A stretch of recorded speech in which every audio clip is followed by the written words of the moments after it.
Hey Reflections. So, as promised, I would do another video without a month going by.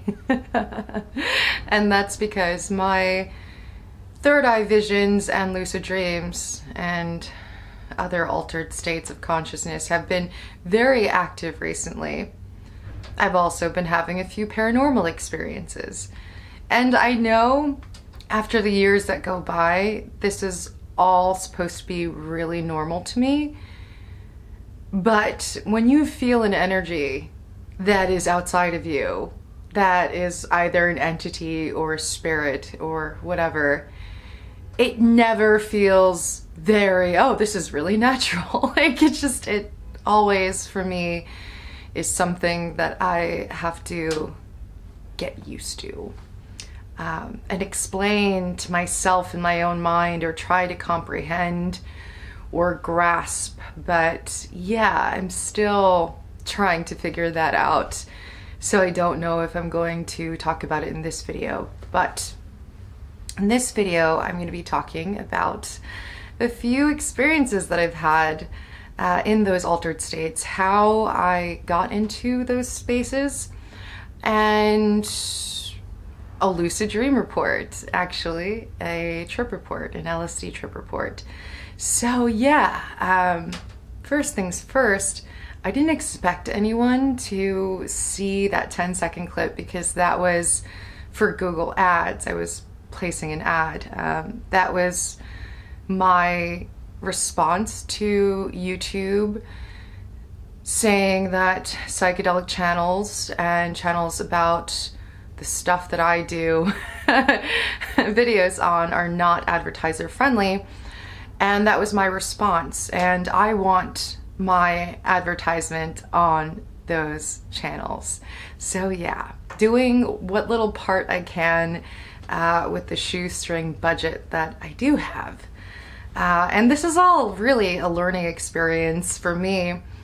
Being an empath, you don't really think things through when it comes to like doing these things and creating your own business. I think humans in general don't think of all of the possible scenarios and possibilities.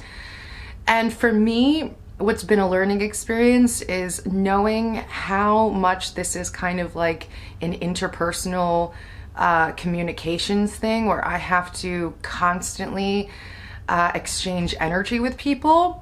And sometimes those people are not very aware of their own vibration and how they're using their energy. So as an empath, you're like, this is a lot. This is a lot. And another thing I didn't realize or calculate fully or really think through, and I say this for other people that are also doing or creating spiritual-based businesses, is always think high, never lowball yourself, never have low expectations of your product or your services or you or any projects that you're doing, because I did not foresee as soon as I dropped everything the way I did and promoted it that I would get more orders than I had money. So I had to rethink that real quick, and I fixed it all. Everything's good now. But yeah, never really like, always aim high, man. Always aim high. Don't underestimate yourself and the power that you have and the things that you're putting your attention to grow, because you know, you just might be unprepared.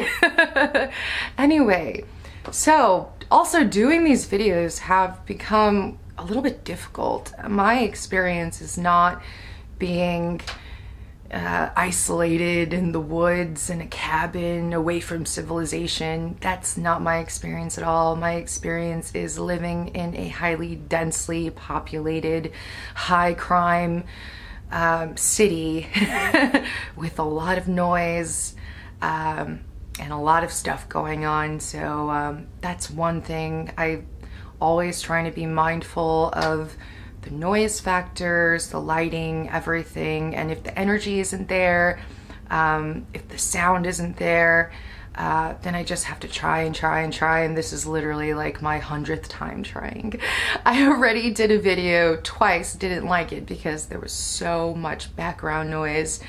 And again, it got me out of that flow state when doing this. And yeah, it really just like knocked me off my balance. But anyway, another thing that stopped me was having this new level of self-awareness and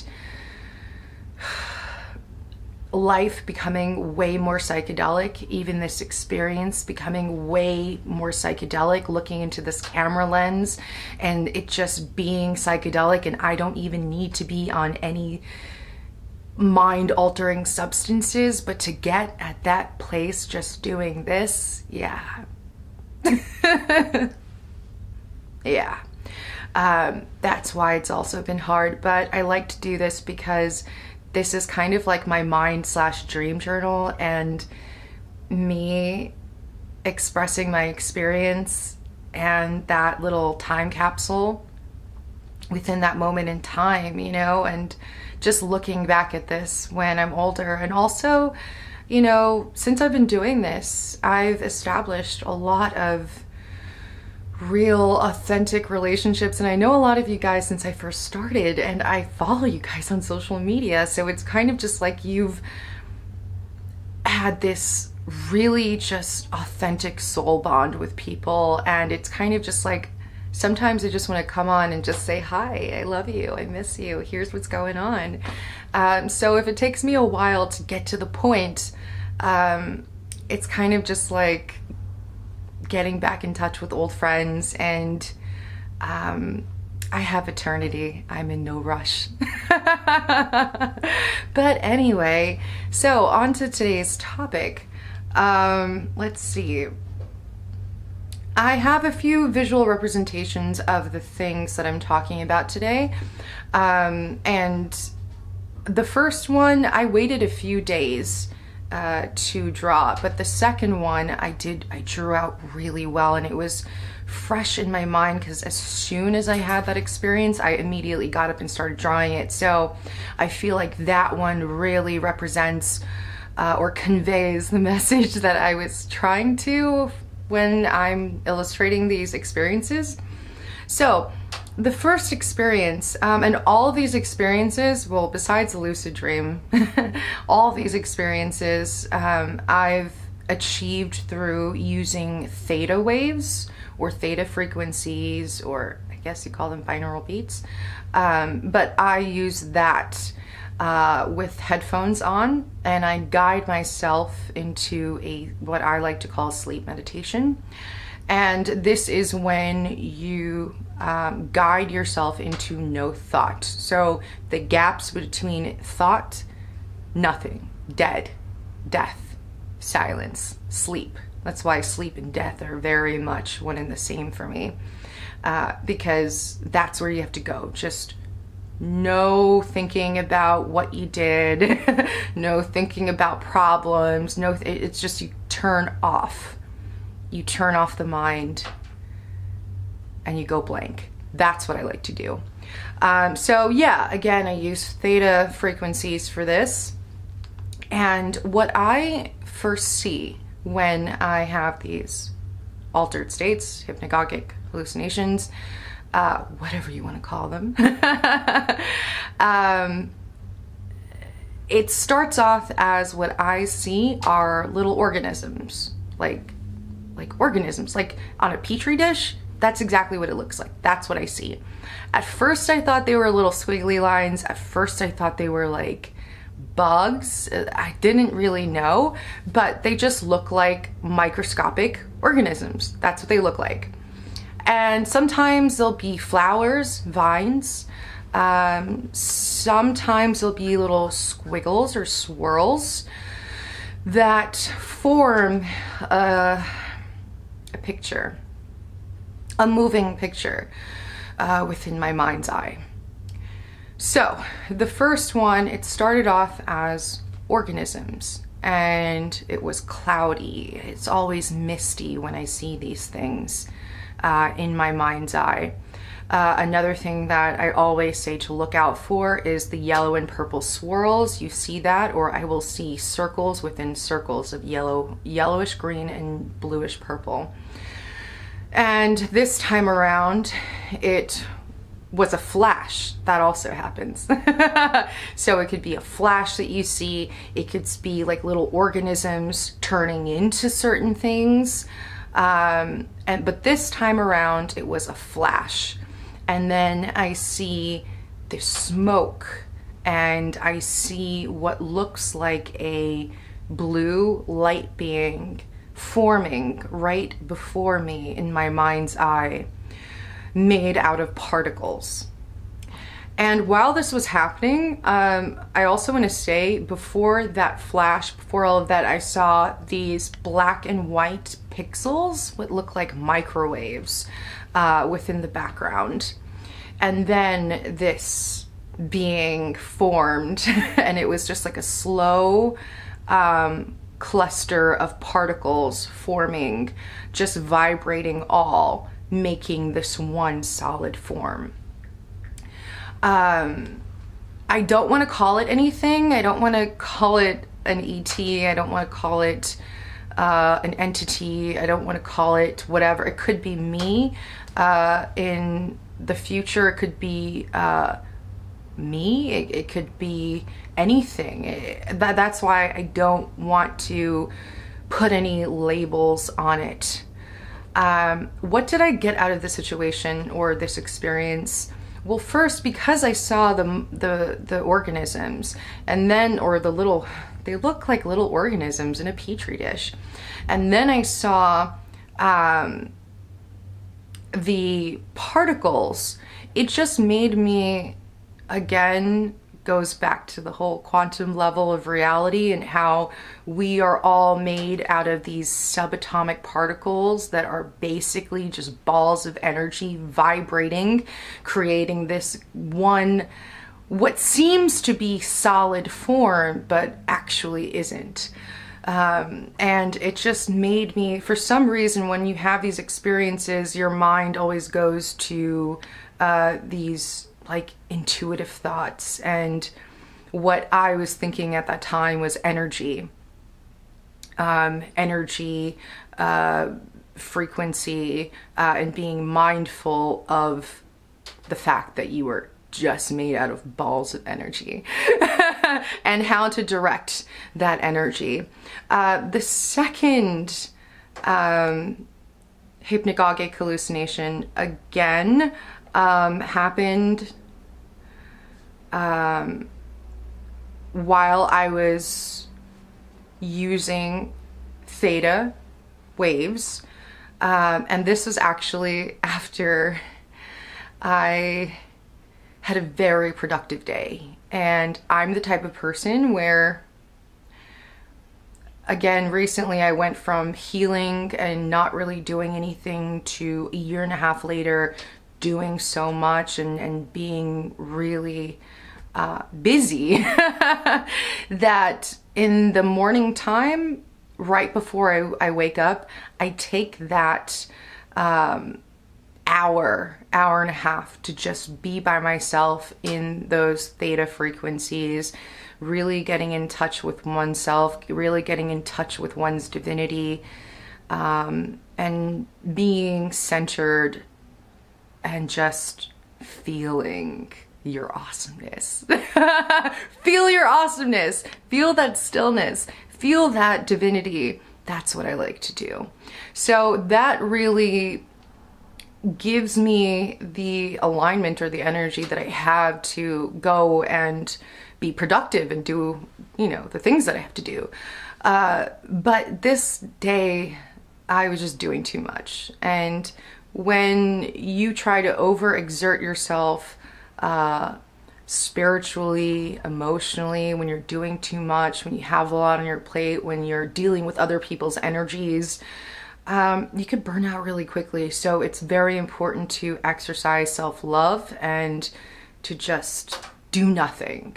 And that's also what I've been doing because I do work in these spurts of energy where I'm doing a lot and then I'm doing nothing, and I'm doing a lot and I'm doing nothing, because I do need to recover. And I was dealing with something with my business, and that energy, man, it was a lot. And then I was dealing with, you know, Google ads and on the phone for an hour, and I was like producing art, and I was doing this and doing that, and I was trying to do this video. And at the end of just doing it, my third eye was pounding. I felt drained, and I was like, you know what? Pack up, don't do this.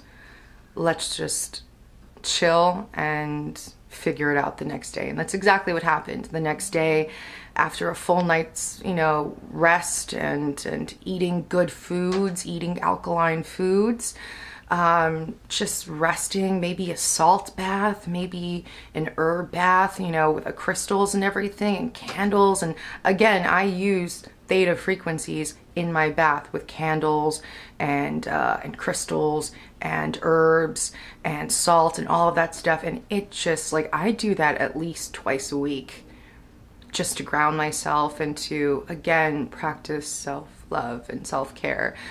So I just wanted to, like, tell you the mind state I was at. Just very productive, and I'm a Capricorn, so I think that my productivity is like life. It's what validates my existence. I have to keep on going, and that's not a very healthy way of doing things or thinking about, you know, life in general. So I just had to, like, again, pull back, and that's another reason why I was pulling back from just doing videos. It was just all becoming too much, and I find that finding the right balance and doing things when I say so has helped me take back that power. And I had been so productive that day that I just went to go take a nap, and as soon as I went to take a nap, put on the theta waves, and then I had this experience, and I jumped right back up, and I just started, like, drawing it right away. And that was another 14 hours of productivity. But, like, you don't really go looking for it. It's just inspired. You just have these visionary experience, literally visions. Like, that's what I assume visionary is. It's just like, I have visions, and then I try to channel that into art and share it and express it with you guys as best as I can. I know I could always do better, but yeah, it was, my experience was me being in a psychedelic roller coaster into the void, into the mind, and it was all black, and you would just go, and it was me looking in back of as just like I drew it,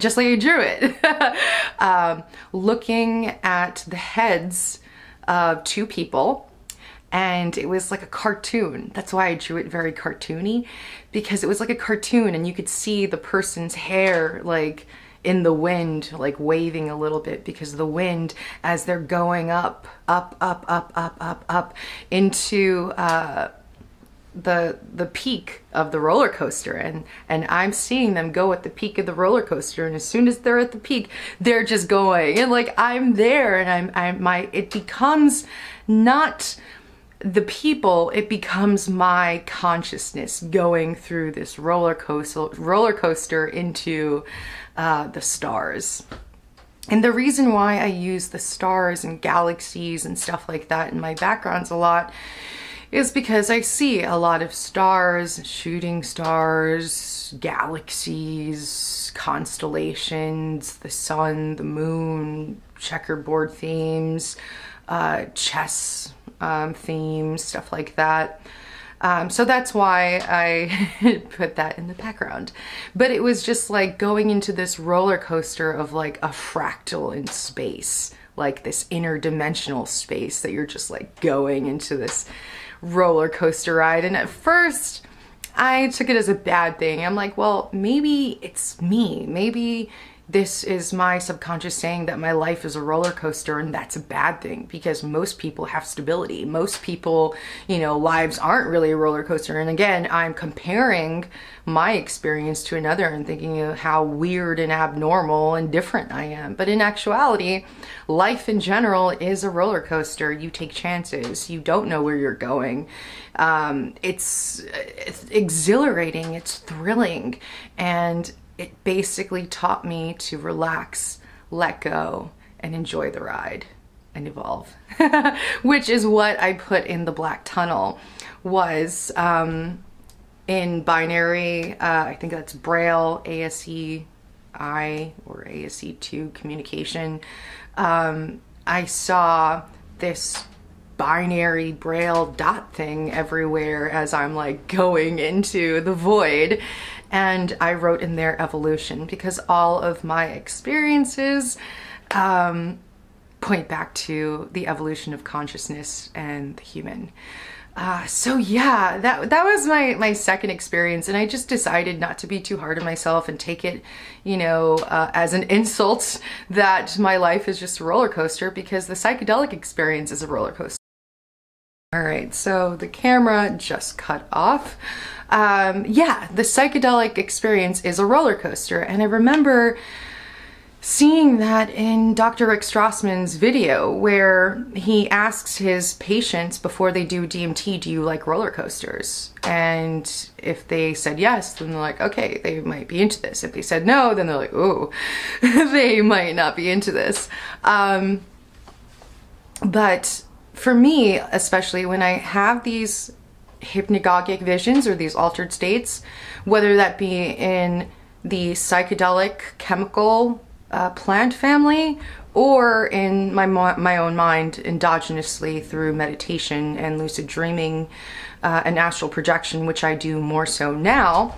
Not to say one is better than the other, it's not. They're both different paths to the same thing. And yeah, so for me, when I have these experiences, my consciousness is traveling through, kind of like a roller coaster. So when you take a DMT trip, you are moving through with your consciousness. It's kind of like a roller coaster. You're moving through it.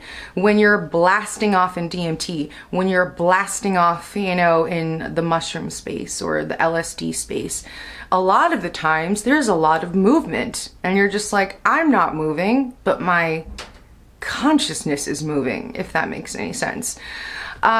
So yeah, I just took that experience. It was so beautiful, and it was one of those visions that I could hold on to for about a good 30 seconds, 30, 45 seconds, which was amazing. And like I think that's why I could draw that as well as I could, because I was there for a while. I could hold on to the vision for a while, and I could channel that into my art, and it's pretty much burned inside of my mind. Another experience I had, and I don't have a picture for this, but I do have a story, and I'm just going to add this one in here because it does fall into the category of entities, except it's angels. Seeing winged beings, that was really interesting. So again, hypnagogic vision, as by now you should already know, theta frequencies, in a sleep state, reclined, in meditation mode, falling into, but not falling too much where you just like completely pass out, you know what I mean? But that in between wake and sleep state, I saw what looks like a girl or like a human, and she was holding something in her hands like this. And it kind of looked like she was praying, and she was holding, and then she let it go, and like little angels. At first I thought they were birds. At first I thought they were birds, but they were like they were tiny cherubs and like tiny angels, like little babies with like wings. And it was the cutest thing in the world. And it was just so beautiful. And it just made me realize that we all have, you know, protection. We all have these beautiful entities around us, or high vibration, or just entities that are kind and loving, or even energy, like grabbing inspiration of love, inspiring each other into this infinite fractal of love and wisdom and divinity and beauty and art and appreciation and compassion and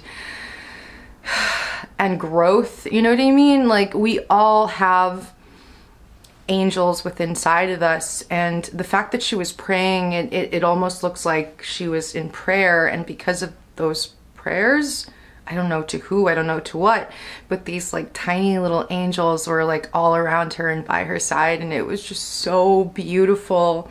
And I definitely want to draw that out, but it's been a while, so it's one of those that were so beautiful and complex that piece will probably take me a few weeks, if not a month, to do, because a lot of this is just, it was just so beautiful. Yeah, let's see, what time do we have? Oh, we're just 5 minutes into the new recording. Yeah, now I'm gonna talk about my LSD trip report in my dreams, guys. I didn't actually take psychedelics, okay? Although, let me not say anything. But yeah, anyway, so really excited about this experience. If you guys don't already know, I wake up in dream sequences where I am doing psychedelics or drugs, recreationally, spiritually, but usually it's at a party, and usually I'm at a party with my astral friends, which is weird because in my everyday life, like, a lot of people think I'm like popular. Guys, I'm not. I spend a lot of time alone. How do you think I can do what I do without a social, like, literally, because I don't have a social life, which I should work on, which I know I'm trying to be a well-balanced, well-rounded human being, and god damn it, I will not romanticize my disconnection from people. Because I saw this in an Instagram quote, it's a sign of a hurt being, and god damn it, if I wasn't hurt when I was so alienated from everybody and people didn't understand me and everybody thought I was crazy, like, that fucking hurts. That hurt. And of course you don't want to say, well, you know what, they don't understand me, or I'm more enlightened than them, or this and that, just making all these excuses when in reality all you want to do is have a friend and like talk. Like, that would be so fucking cool. Right, I mean, I have my fiance, and I have my dog daughter, but other than that, I'm like by myself a lot, and like my partner's always working, so I'm always working on creating my own reality and my own little universe. So yeah.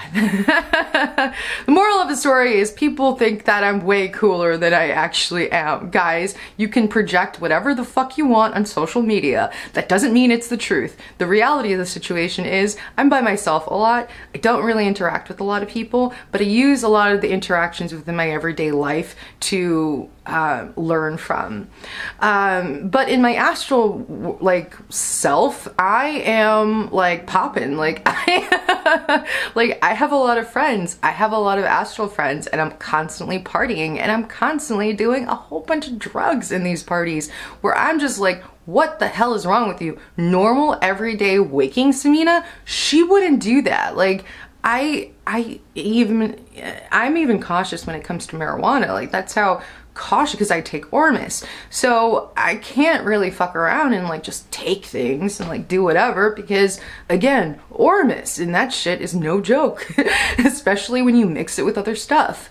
You got to be really mindful, and also you have to be mindful of your thoughts, because like they will manifest good, bad, so you just got to be real on top of things. And in my experience, I'm just like freaking popping acid. Like, I don't care. Like, I'm at a freaking rave. Like, I'm doing crazy stuff.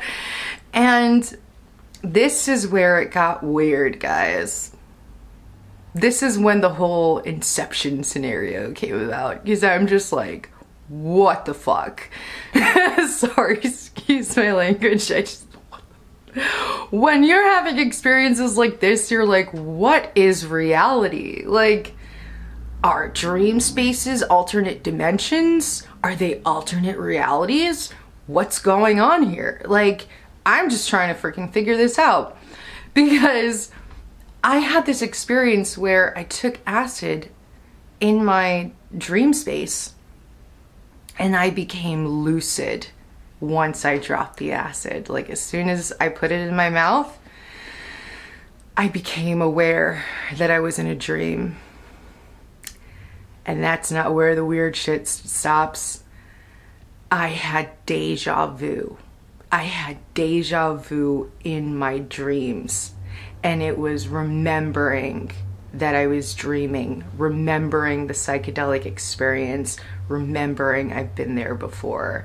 And then I remember, you know, you feel that anxiety as soon as you're gonna like come up. And I just freaking, like, everything started shaking, and then I just freaking died. So, ego death. I got it. I freaking had one. I had it. I had damn ego death in the freaking lucid dream in a psychedelic trip. So that really made me just like, and I've had, God, I don't even know how many experiences I've had taking every type of substance. I mean, like, I've done acid multiple times, mushrooms, DMT multiple times in my dreams, 2CI once, cocaine, which is weird, heroin, which is weird, but mostly the psychedelics. Oh, I've had at least 20 experiences with that, at least. And I feel like that's why I say, as a lucid dreamer, as an astral projector, as a psychonaut, it's all interchangeable. Like, dream yoga and working with psychedelics to improve your life and to go to the root issues of who you are and confronting death and being okay with it and all, it's like all interchangeable, and you're kind of doing the same work. That's why I don't like to down one or put one on another on a pedestal, because to me it's all one and the same. And another thing that a lot of you guys have been reaching out to me and telling me I've had the same experience. And it's always in the same experience at a rave. Somebody just messaged me and was like, oh my God, I had that experience at a Psytrance festival in my dreams. And I'm like, yes, yes, yes. And this is why I put this out there, because it's almost just like stitching together different pieces of the puzzle and figuring it out together, which is very, very, very beautiful. And, you know, like, that's why that's why I put this out there, because it connects me to like-minded individuals. I don't think social media is all that bad. I think it's the consciousness that is wielding the social media. You know what I mean? It's a tool, just like everything else. It's a tool. It's a tool to connect. It's a tool to meet like-minded individuals. It's a tool to use as a business if that's how you want to do it. It's a tool to learn if that's how you want to do it. It's also a tool for narcissism and a validation feedback loop where you know, it's all about the likes and the validation and the subscribers or the followers and all of that stuff. And guys, I've been seeing a lot of bullshit, especially, you know, thank goodness, like, I'm just so busy, like, I just don't have time for the drama. But like, there are people that, like, within the community, like within the psychedelic community, we're just like, it's all about the likes and like it's all about the followers, you know, and like people are so quick to like follow and like do these stupid mind games where somebody actually it was on somebody's Instagram, they reposted and they said, people care more about followers than they do friendships and friends. And like, that's what bugs me, because it's just like, I don't see all that. I just, if you're on the same vibe, if you're a psychedelic person, like, I vibe with you. Like, but when it comes to like the follow stuff, and like somebody unfollowed, and like, I don't play these games. Like, I don't have time. I'm just very busy.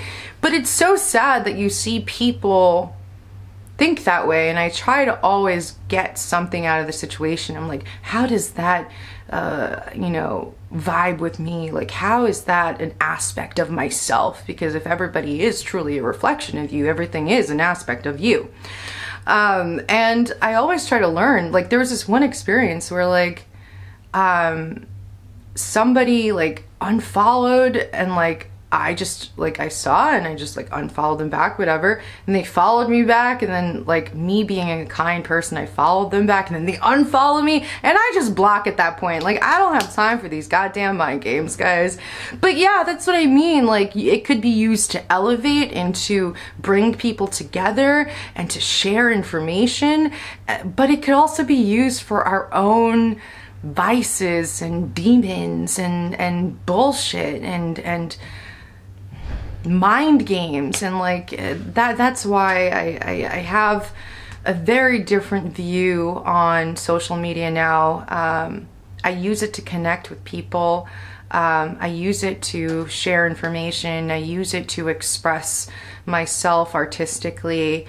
And yeah, so those are my experiences. I kind of went off because it's just something that I see that I just like, you know, like, I guess, you know, I guess, but to each their own, trying not to judge, trying to just learn more about myself in every single interaction like that, because I'm just like, you know, like, we just gotta be more loving to one another.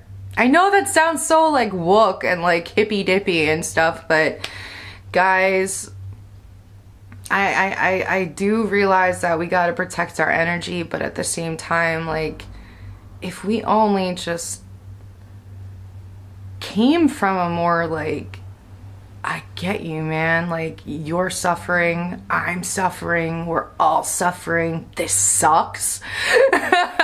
Let's help one another out, let's uplift one another, let's work together, let's, you know, promote one another, not because of what I can get, but because I love you, because you're my friend, because I believe, you know, like, I'm all about the good vibes. And that's a good thing about the internet. Like, before, like, all of my friends disappeared. I mean, I still talk to a few, I still talk to some of my like core friends.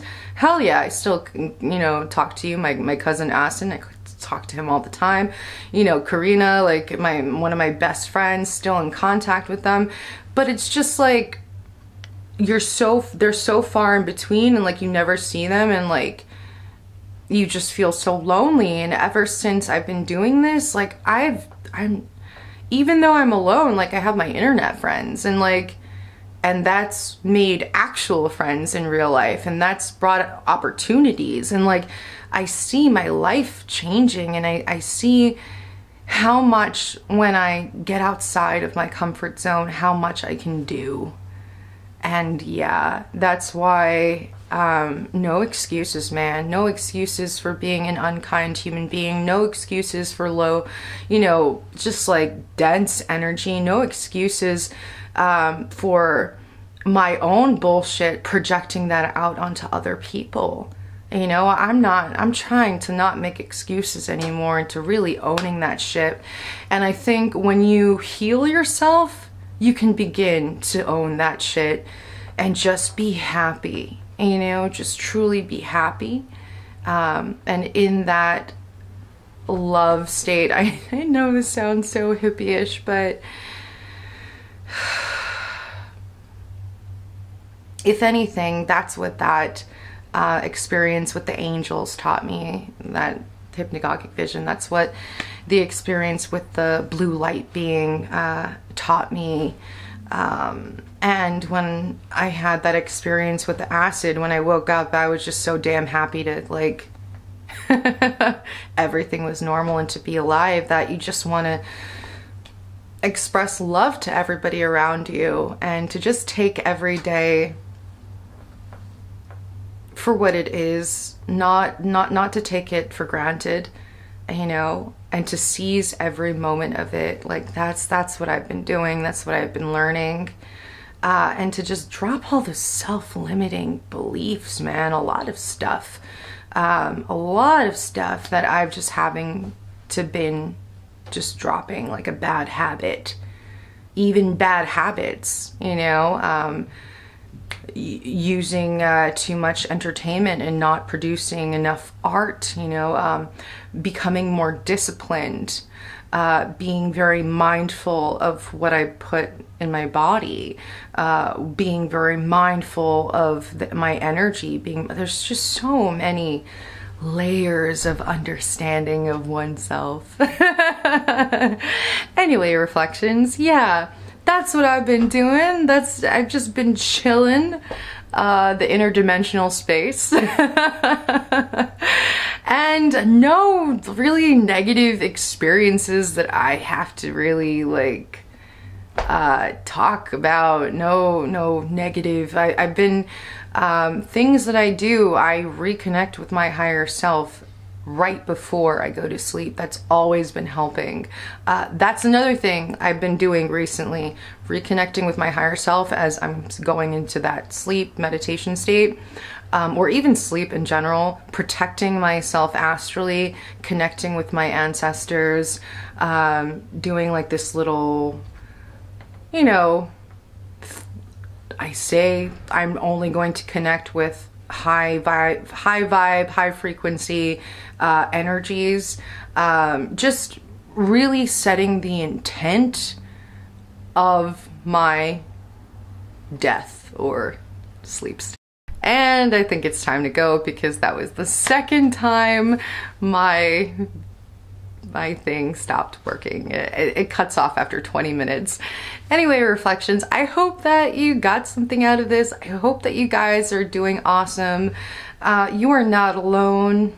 And you are not alone, even if you feel alone. I know I say that I'm alone a lot, but I'm really not alone. We're never truly alone. Anyway, reflections, I hope you're having an awesome, awesome, awesome day.